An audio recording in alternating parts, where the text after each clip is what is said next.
You thought the hardest part would be missing them. You prepared yourself for the ache, for the sudden waves of nostalgia, for the moments when silence would feel unbearable. But that's not what happened. Instead, there's something else. A quiet you didn't expect, a calm that feels almost suspicious, and an uncomfortable question you don't say out loud. Why don't I miss them the way I thought I would? At first, this absence feels wrong, like something must be broken inside you, as if love should leave a scar, and the lack of pain means you never cared enough. But what if this silence isn't emptiness? What if it's evidence? Because long before a relationship ends on the outside, something else often ends first, internally. Carl Jung observed that the psyche rarely waits for permission. When it realizes a bond no longer supports growth, it begins to withdraw energy quietly, subtly, long before the mind catches up. You didn't stop missing them suddenly. You stopped needing them slowly. And that distinction changes everything. Many people believe grief begins after separation. But in reality, the deepest mourning often happens while you're still there, still trying, still hoping, still explaining yourself to someone who no longer hears you. You grieved the version of the relationship that never arrived. You mourned the future that quietly collapsed while you were still holding the door open. So when the end finally came, there was no explosion. Only relief. Only space. Only a strange sense that something heavy had already been put down. Jung described this as the psyche reclaiming its energy, a process that doesn't feel dramatic, but definitive. And when that happens, longing doesn't follow you. Not because you became cold, not because you suppressed your feelings, but because the role you were playing is finally over. In this video, we're going to explore why not missing someone can be one of the clearest signs of psychological closure, and why this stage often feels more confusing than heartbreak itself. Because silence, when you've lived in emotional noise for too long, can feel like loss, before it feels like freedom. One of the reasons you don't miss them the way you expected is because the grief didn't begin after the ending. It began much earlier. It began quietly, in moments that didn't look dramatic from the outside. Moments when you stopped explaining yourself for the third time. When you lowered your expectations without telling anyone. When you realized that being understood required too much effort, and staying silent felt easier. This is the part no one talks about. Most people imagine grief as something explosive. Crying, longing, that sharp pain that arrives only once everything is over. But psychological grief rarely works that way. It unfolds slowly, while you're still present, while you're still trying, while you're still hoping that something will shift if you just hold on a little longer. Jung observed that when the psyche senses stagnation, not conflict but futility, it begins to withdraw energy. Not abruptly, not consciously, but methodically. You start investing less emotion, not because you stop caring, but because caring no longer creates movement. Think about how many times you stayed in conversations that went nowhere. How often you adjusted your tone to avoid tension. How frequently you anticipated disappointment and prepared yourself for it in advance. Each of those moments was a small goodbye. You were still physically there, but psychologically, you were already loosening the grip. This is why the ending didn't shock your system. Your nervous system had already adapted. You had already lived through the disappointment, just stretched over months, sometimes years. You already experienced the loss of the version of the relationship you hoped would exist. By the time it officially ended, there was nothing left to collapse. Only space. And that space feels strange when you're told love should hurt more. Many people mistake this calm for repression. They assume they're avoiding pain. But avoidance feels tense. It feels guarded. It feels unfinished. What you're experiencing feels different. It feels flat, quiet, neutral. That's not numbness. That's completion. Jung understood that the psyche does not cling to what has been fully experienced.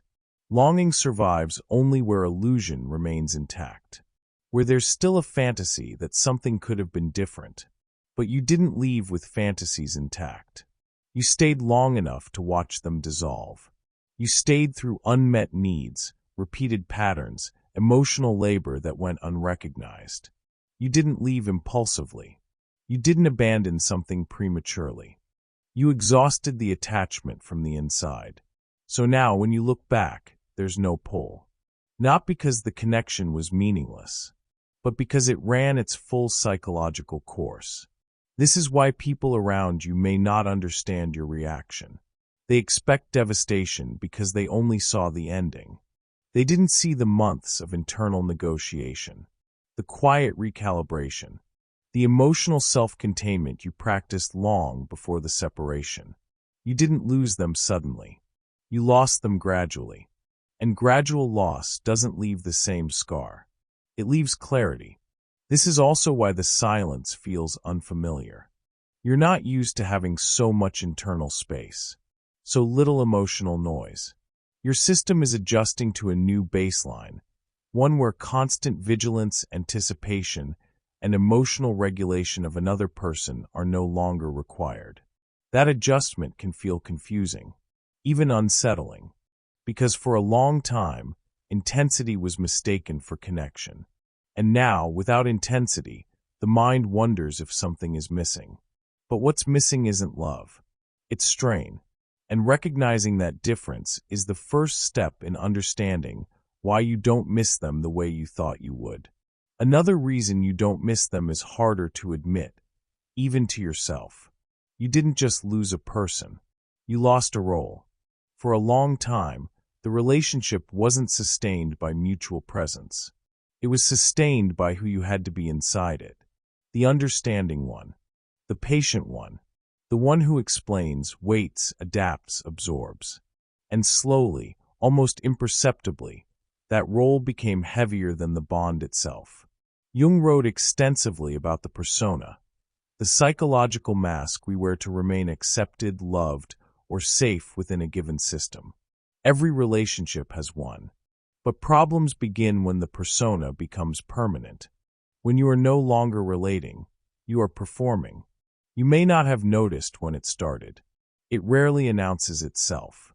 It begins when you filter your thoughts before speaking, when you anticipate their reactions before expressing your needs, when honesty feels risky and silence feels strategic. You start managing the relationship instead of inhabiting it. And this is where something subtle but critical happens. Your emotional energy shifts away from connection and toward maintenance. You're no longer present, you're monitoring. Monitoring moods. Monitoring reactions. Monitoring how much of yourself is allowed today. That constant self-regulation is exhausting. Not dramatic exhaustion. Quiet exhaustion. The kind that doesn't look like suffering, but like diminishing vitality. You still show up. You still care. But something essential begins to thin out. And here's the part most people misunderstand. When the relationship ends, what disappears isn't the person. What disappears is the need to perform. Suddenly, there's no one to anticipate. No emotional terrain to navigate carefully. No internal checklist running in the background. And what replaces it isn't longing. It's relief. Not the euphoric kind. The grounded kind. Your system recognizes the absence of pressure before it recognizes the absence of attachment. That's why missing them doesn't arrive on schedule. Because what you were attached to wasn't love alone, it was responsibility. Responsibility for emotional stability that was never meant to be yours.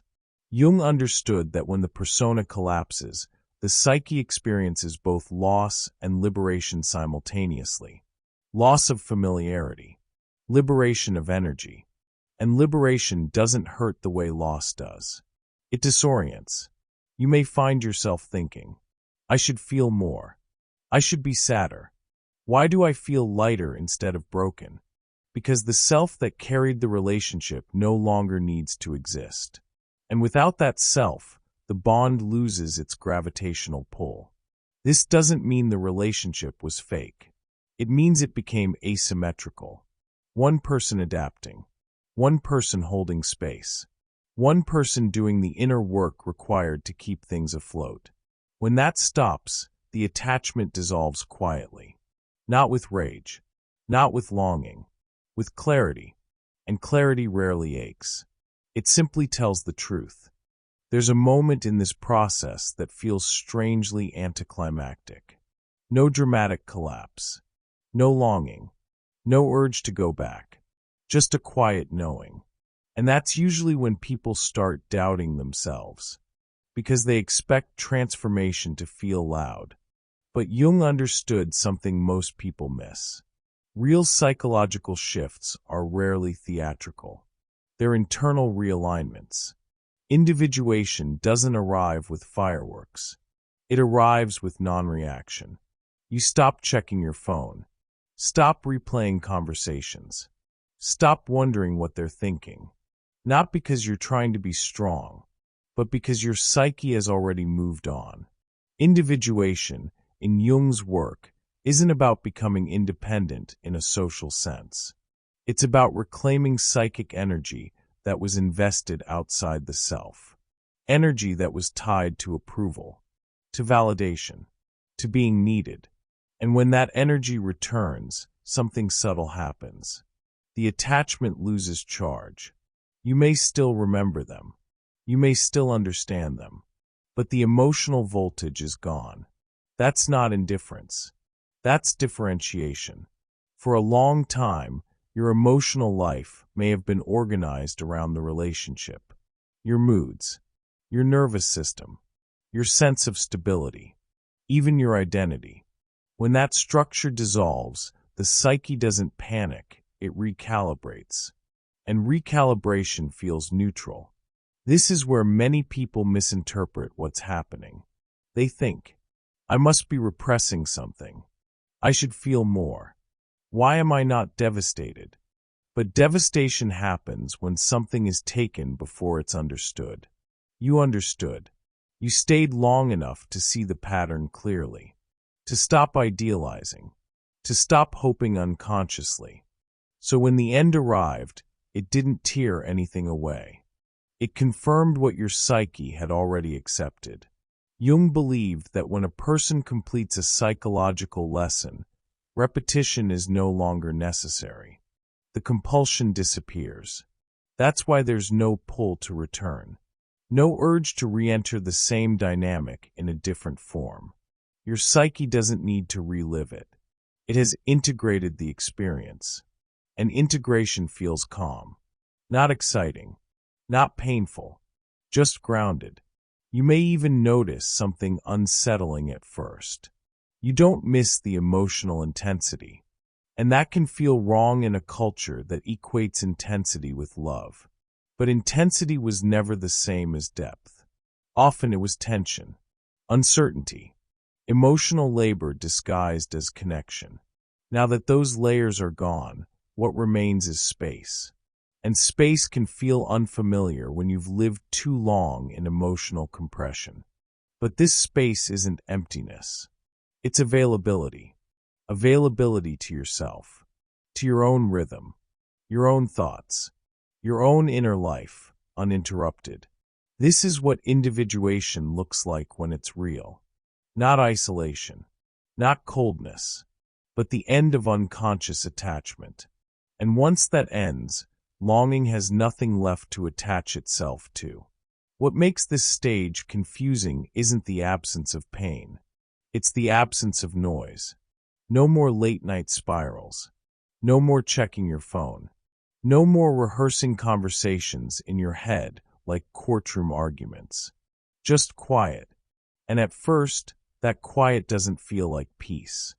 It feels like something is missing.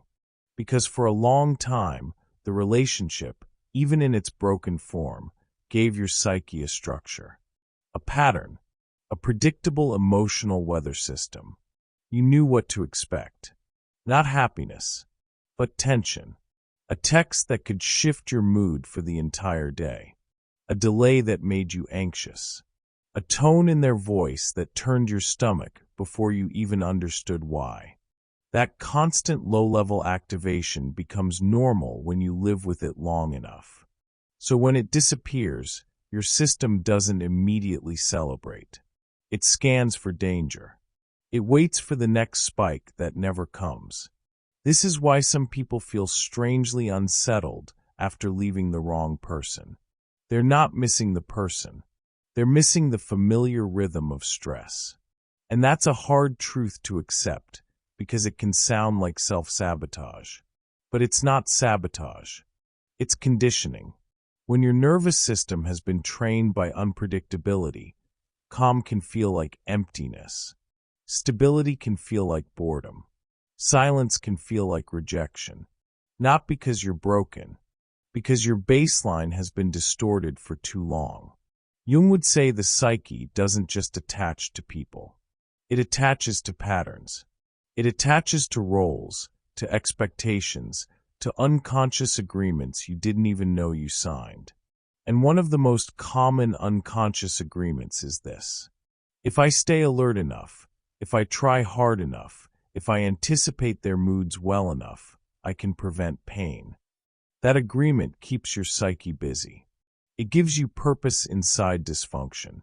So when you leave, you don't just lose the person. You lose the mission. You lose the role of emotional mediator, the translator, the one who reads the room and absorbs the tension so others don't have to. And when that role ends, something disorienting happens. There's space. Too much space. No one to manage. No one to track. No one to keep stable. And if your identity was organized around being needed, that space can feel like a void. This is why people do strange things after a breakup like this. They revisit the same memories that once destroyed them. They scroll through old photos. They reread messages that kept them trapped. Not because they want to return, but because the mind is trying to restore a familiar emotional temperature. Heartbreak is painful, yes, but heartbreak is also clear. It gives you a storyline. I loved. I lost. I hurt. This calm has no storyline. It doesn't give you a dramatic identity. It doesn't let you perform sadness to prove you cared. It simply asks you to exist without explanation. And that can feel more unsettling than grief. Because grief is movement. It rises. It crashes. It peaks. Calm is flat. And when you're used to emotional peaks, flatness can feel like depression, even when it isn't. Here's the difference. Depression feels heavy. It pulls you down. It narrows your world. This calm feels open. It may feel quiet, but it doesn't crush you. It creates space to breathe, space to hear yourself again. And that's where the deeper shift begins. Because once the noise fades, you start noticing things you couldn't notice before. How tense your shoulders were in that relationship. How you were always bracing, even on good days. How your body rarely felt safe enough to fully soften. You may notice that you sleep better, or that your appetite changes, or that your mind feels sharper, less foggy. These are not random side effects. They're signs that your nervous system is no longer living in a constant state of negotiation. And this is where Jung's idea becomes very practical. He believed that when psychic energy stops flowing outward into a draining dynamic, it returns inward. And when it returns inward, the psyche begins to reorganize itself. Not through willpower, through instinct, through an inner intelligence that was suppressed while you were busy managing the outside world. This is why the calm may also bring an unexpected discomfort. You start hearing your own thoughts again. Not the thoughts about them. Your thoughts. What you actually want. What you actually tolerate. What you actually need to feel alive. And that can be confronting. Because many people don't fear pain as much as they fear self-confrontation. Pain is something you can blame on someone else. But self-confrontation demands ownership. It demands honesty. It demands that you see how long you stayed, how much you excused, how often you betrayed your own instincts just to keep the peace. And that honesty can sting. Not because you miss them, because you finally see yourself. This is why the calm can feel like a void at first. It's not empty. It's unoccupied. It's space that used to be filled with survival tasks. And now that space belongs to you. But the mind needs time to adjust to that. So if you're in this stage and you feel unsettled, you're not regressing. You're detoxing. You're coming down from an emotional pattern your system thought was normal. And the more you stay with the quiet, without trying to fill it with nostalgia, without trying to force yourself to feel something you don't feel, the more you'll notice what this calm actually is. Not numbness, not emptiness, but a new internal baseline. A baseline where you are no longer organized around someone else, where your peace is not dependent on their mood, where your nervous system doesn't have to work overtime just to exist. And once you realize that, you stop asking, "Why don't I miss them?" And you start asking something more honest. How did I live like that for so long? At some point, the question changes. It's no longer, "Why don't I miss them?" It becomes, "Why did I need to miss them in order to feel real?" This is the final shift. Because what truly ended wasn't just a relationship. It was an identity built around attachment. For a long time, your sense of self may have been shaped by proximity, by being chosen, by being needed, by being part of something that gave you definition. When that disappears, the mind expects emptiness. But what arrives instead is something quieter. A self that no longer requires emotional friction to exist. Jung believed that attachment becomes pathological when it replaces individuation, when being connected matters more than being whole, when proximity is mistaken for meaning. And once individuation begins, attachment changes form. You don't cling. You don't orbit. You don't measure your worth through someone else's attention. You relate from solidity, not hunger. That's why missing them doesn't happen the way it used to. Longing belongs to a psyche still reaching for completion outside itself. But your psyche has already crossed that threshold. This doesn't mean you've become distant. It means you've become rooted.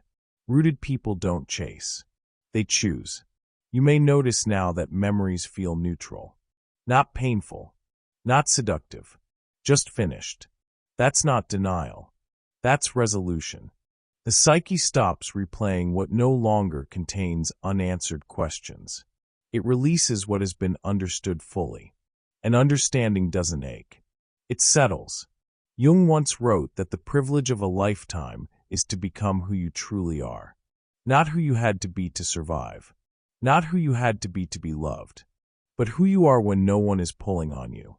This stage can feel strangely ordinary. No dramatic rebirth. No spiritual fireworks, just a quiet return to yourself. You wake up without checking your phone. You make decisions without considering how they'll land with someone else. You notice your own preferences again. Small things. But those small things are the foundation of psychological freedom. You didn't lose your capacity to love. You recovered your capacity to belong to yourself. And from here, relationships don't disappear. They transform. They stop being places you disappear into. They become spaces you step into consciously. This is why you don't miss them. Because missing was part of a structure that no longer exists. You're not standing in the aftermath of loss. You're standing at the beginning of a different orientation to life. One where love doesn't require self-abandonment. Where connection doesn't demand tension. Where peace is not something you earn through endurance. It's something you allow through alignment. And once you experience that alignment, your psyche doesn't want to go backward. Not out of pride, not out of fear, but out of respect for itself. That's not emotional coldness. That's psychological maturity. Not missing them isn't a failure of love. It's a sign that something inside you has completed its work. You didn't shut down. You didn't harden. You didn't erase the past. You integrated it. And integration doesn't announce itself with pain. It announces itself with stillness. This quiet you're in now isn't emptiness. It's space that no longer belongs to the past. Space where your energy is no longer organized around someone else's presence, where your nervous system isn't bracing, where your inner life is finally your own. If this feels unfamiliar, let it be unfamiliar. Don't rush to label it. Don't rush to fill it. This is what happens when a pattern ends cleanly. You don't ache. You don't chase. You don't look back. You move forward quietly. And that quiet isn't loss. It's wholeness returning to its center.